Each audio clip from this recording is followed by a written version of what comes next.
Hi, this video is to show you how to put child lock on a Dimplex Quantum.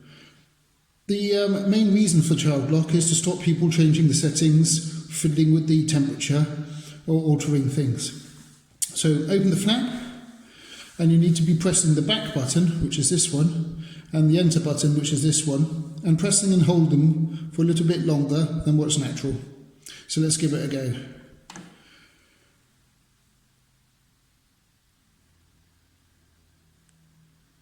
And as you can see, child lock has been enabled. To disable child lock, press the back button and the enter button again for a little bit longer than what's natural.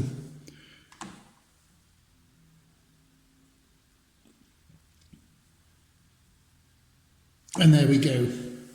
Thanks for watching.